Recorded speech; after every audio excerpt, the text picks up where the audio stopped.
গত 4-5 দিন আগে সম্ভবত গত বুধবারে ডেনমার্কের কোপেনহেগেনে একটা প্রোগ্রামে এক ভাই প্রশ্ন দেখে বুঝলাম যে নাস্তিক ভাইটা 10-15টা প্রশ্ন করেছেন। এদিকে আমার ফ্লাইটের টাইম কাছায় গেছে, আমি ওই প্রশ্নগুলো টাচই করতে পারি না, খুব দুঃখ রয়ে গেছে আমার মনে। এই সবগুলো প্রশ্নের গোড়া এক জায়গায়, সেটা হলো যে নিজের বিবেক দিয়ে আল্লাহকে বোঝার চেষ্টা করা। আল্লামা ইকবালের নাম আপনারা শুনেছেন, ভারতবর্ষের একজন বড় কবি ছিলেন। আল্লামা ইকবাল বলেছেন, জু সমঝ মে আ গই ও ফির খোদা কিউ কর হুয়া। যাকে আপনার বিবেক দিয়ে ক্যাপচার করে ফেলতে পেরেছেন, আয়ত্ত করে ফেলতে পেরেছেন, সে আবার আল্লাহ হলো কিভাবে? আমাদের কোনো মুসলিম ভাইয়ের মনে প্রশ্ন জাগতে পারে যে অন্য ধর্মাবলম্বীরা আল্লাহর প্রতি ঈমান না আনার কারণে সে জাহান্নামে যাবে কেন? সে তো অনেক ভালো কাজ করেছে। অনেকে প্রশ্ন করে, বিদ্যুৎ যে আবিষ্কার করেছে, তার আবিষ্কৃত বিদ্যুতের লাইট দিয়ে কোরআন পড়ে আপনি জান্নাতে যাবেন, আর সে বেঈমান হওয়ার কারণে জান্নাতে যাবে না, কেমন কথা? অনেকে প্রশ্ন করেন না? অনেকে প্রশ্ন করেন। এই টাইপের আরো অনেক প্রশ্ন আছে, আমি আর উদাহরণে যাচ্ছি না, একটা দিয়ে আপনারা আশা করি বুঝতে পেরেছেন। খুব ইন্টারেস্টিং প্রশ্ন কিন্তু। যার বিদ্যুতের আলো দিয়ে কোরআন পড়ে পড়ে আপনি জান্নাতে যাবেন, সেই বিদ্যুতের আবিষ্কারক তিনি শুধু মুসলিম না হওয়ার কারণে জান্নাতে যাবেন না, কেমন যৌক্তিক কথা? আপনারা অনেক সময় দেখবেন সোশ্যাল মিডিয়াতে কোনো অমুসলিম খেলোয়াড় মারা গেছে বা অমুসলিম কোনো বড় স্টার তারকা মারা গেছে, তো লেখা হয় RIP, রেস্ট ইন পিচ। এটা লিখলেও হুজুররা বাগড়া বাঁধে। হুজুরদের জ্বালায় আসলে কোথাও থাকার উপায় নেই। তো RIP লেখছে পোলাপান, সেখানে হুজুররা বলে না, জায়েজ নাই, একজন অমুসলিম তাকে কেন আপনি রেস্ট ইন পিচ বা জান্নাতে আরামে ঘুমাও এটা বলতে পারেন? এই যে প্রশ্নটা, এই প্রশ্নটার অনেক টেকনিক্যাল উত্তর দেওয়া যায়। আমি একটা সংক্ষেপে খুব সহজ উত্তর দিই। আমি খুব সাদামাঠা মানুষ, একজন টিপিক্যাল হুজুর, আপনারা সব শিক্ষিত মানুষ। দেখেন, বিদ্যুৎ যিনি আবিষ্কার করেছেন, বা আপনি যে অমুসলিমের কথা বলছেন, যিনি ব্যক্তিগতভাবে অনেক ভালো মানুষ, অনেক কিছু, বাট ইমানটা নাই, অন্য ধর্মাবলম্বী কোনো মানুষ, তাকে জীবদ্দশা যদি আপনি বলতেন ভাই চলেন জান্নাতে যাই, তিনি কিভাবে নিতেন এই কথাটাকে? আমি কি বোঝাতে পারি নাই আপনাদের? একজন অন্য ধর্মাবলম্বী, ধরেন একজন খেলোয়াড়ের নাম বলেন মুসলিম, মেসি, আপনি তো যায় বলেন মেসি ভাই চলো এসব বাদশা দিয়ে চলো জান্নাতে যাই, আপনার এই কথাটা কি সে ভালোভাবে নিবে? নিবে? জীবদ্দশায় যে সমস্ত অমুসলিমেরা, তাদের জীবনে ভালো মন্দ যাই থাকুক না থাকুক, সে আলাপ সাইডে রেখে আসুন আমরা বাস্তবিক আলাপে আসি।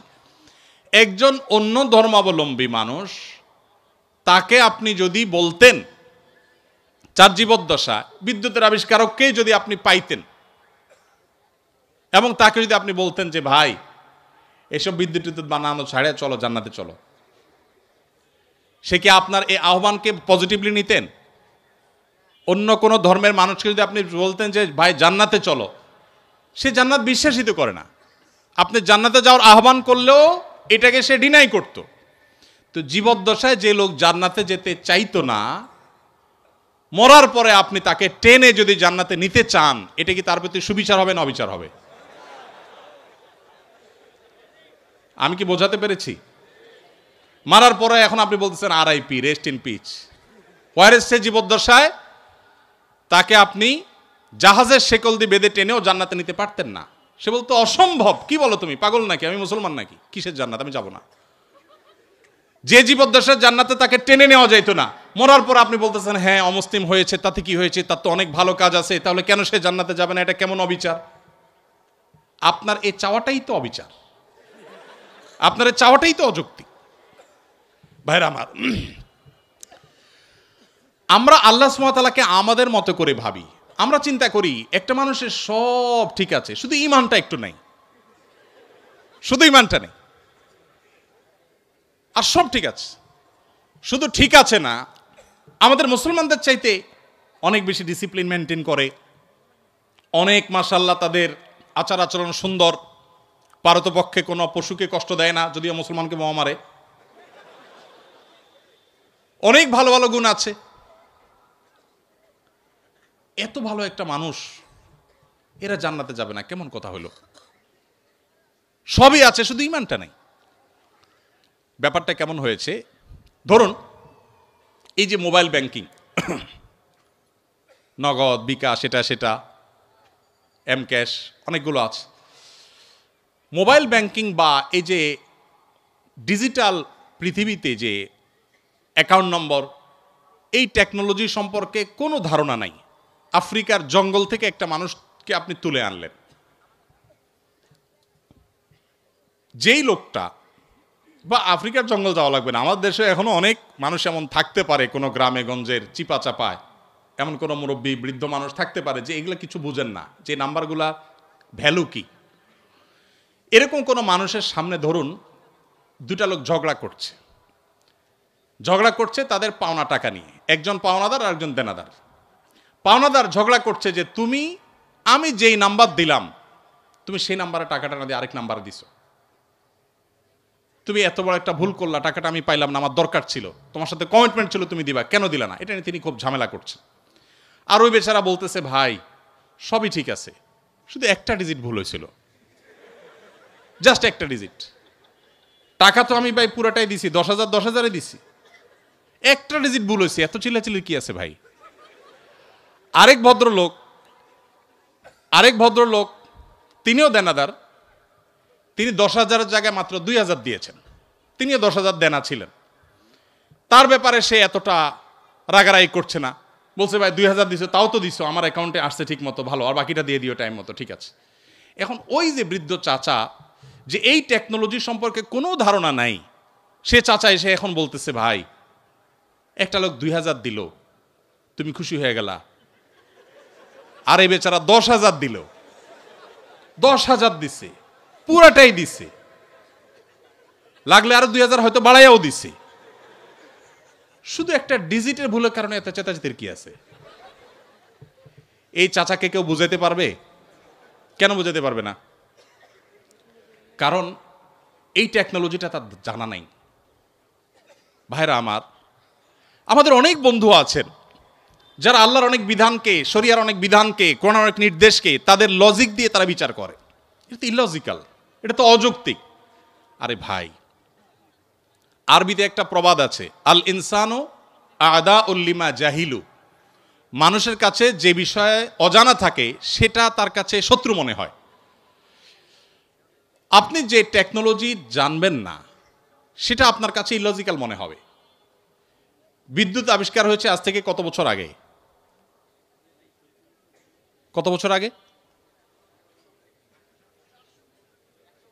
যতশো বছর আগেই হোক, ধরেন 500 বছর আগের পৃথিবীর কোনো মানুষ, বিদ্যুৎ আবিষ্কার হওয়ার আগের পৃথিবীর কোনো মানুষ, তাকে যদি বলা হতো যে এখানে ওয়ালে একটা সুইচ আছে, এখানে টিপ দিলে ওই 20 হাত দূরে ফ্যান ঘোরা শুরু করবে, এটা যদি বলা হতো, তার কাছে এই কথাটা কি লজিক্যাল হতো না ইলজিক্যাল হতো? লজিক্যাল হতো। সে বলতো হাস্যকর, তাই না?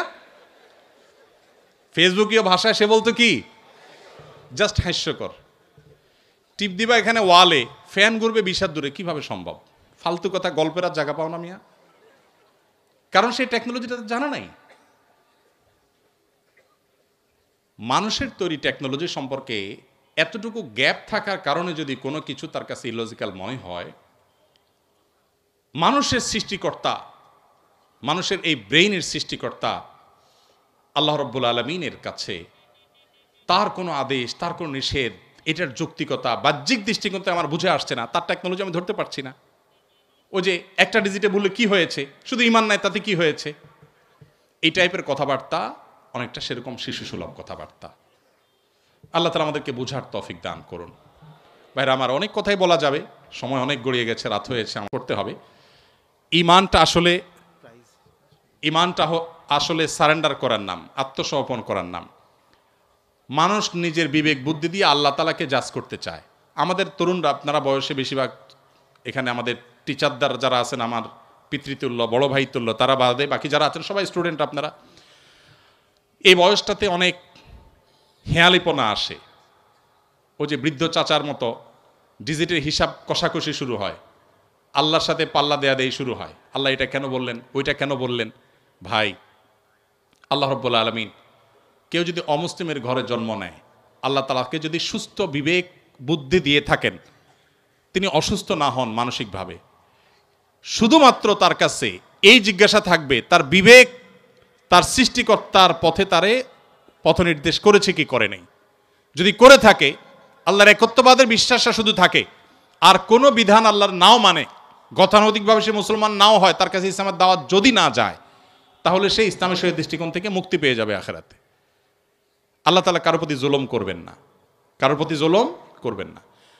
এই টাইপের অনেক প্রশ্ন আছে।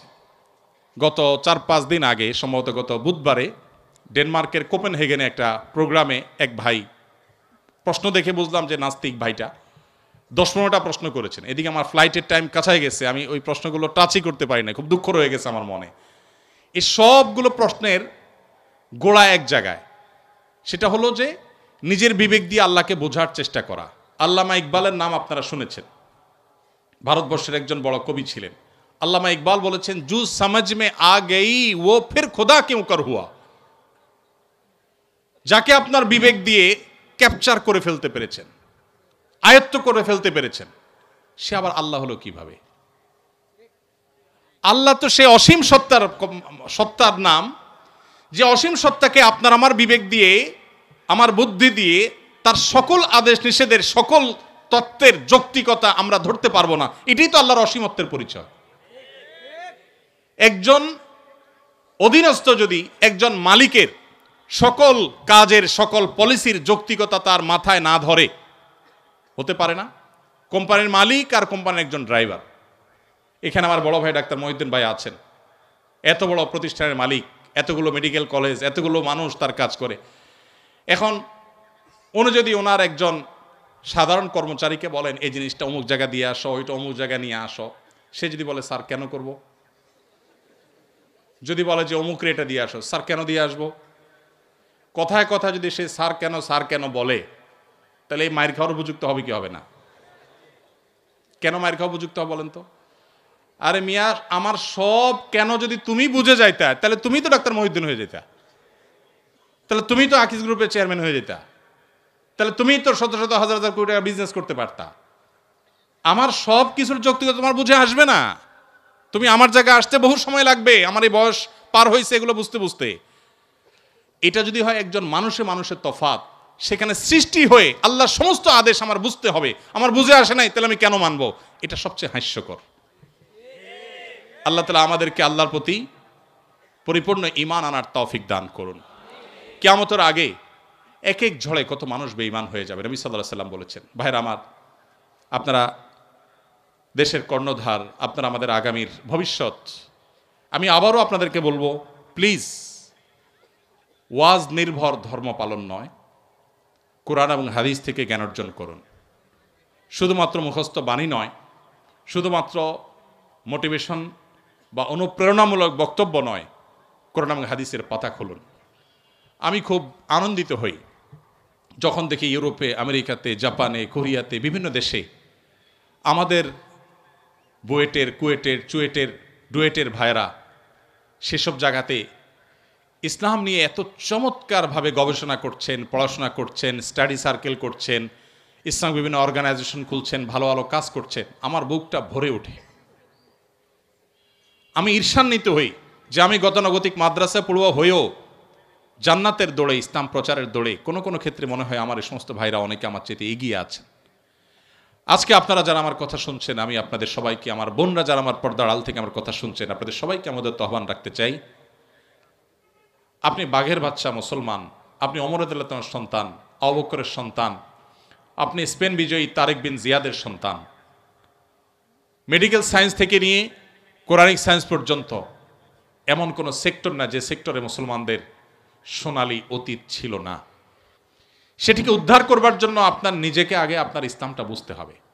আপনি বুঝে শুনে পড়াশোনা করে মুসলমান হতে হবে। সেই চেষ্টাটা আপনারা করবেন, সে আমার আহ্বান রইল। আপনাদের যে সমস্ত প্রশ্নের উত্তর আমি দিতে পারলাম না সময়ের অভাবের কারণে, এই সবগুলো প্রশ্ন আমি নিয়ে যাচ্ছি। আমি কোথাও কোনো প্রশ্ন সাধারণত ফেলি না। রিপিটেড প্রশ্ন না থাকলে সে প্রশ্নগুলো উত্তর দেওয়ার চেষ্টা করি। আমার মনে চাইছিল উত্তর দিতে, কিন্তু রাত অনেক গড়িয়েছে, আপনাদের ঘুমোতে হবে, আমার ফজরের পরে মিটিং আছে, যার কারণে আমাকে দৌড়াতে হবে। অনেকগুলো প্রশ্ন আছে, সবগুলোর উত্তর দিতে পারলে আমার কাছে অনেক ভালো লাগতো। উত্তর আমি দেব, তবে সেটা আজকে দিতে পারলাম না। আমাদের শুক্রবারে যে লাইভ অনুষ্ঠান হয় আমাদের ভেরিফাইড ফেসবুক পেজে, ইনশাল্লাহ সেখানে আপনাদের এই প্রশ্নগুলোকে প্রায়োরিটি দিয়ে আমরা ইনশাল্লাহ উত্তর দেওয়ার চেষ্টা করব। আর তাছাড়া ওয়াজ মাহফিল বা ধর্মীয় আলোচনায় একটা স্টাইল আছে। স্টাইলটা হলো স্টাইলটা হলো সব কথা এক বছর বলে ফেললে পরের বছর আর দাওয়াত পাওয়া যায় না। সো আমি ভিসি স্যার সহ অন্যান্য স্যাররা এবং আমাদের ছাত্র বন্ধুদের কাছে সে একই স্টাইলে বিদায় নিচ্ছি ইনশাআল্লাহ। বাকি প্রশ্নগুলোর উত্তর আগামী বছর ইনশাআল্লাহ। জাযাকুমুল্লাহ খাইর। ধন্যবাদ সবাইকে। দিয়ে দেন ঘোষণা করেন। শায়েখকে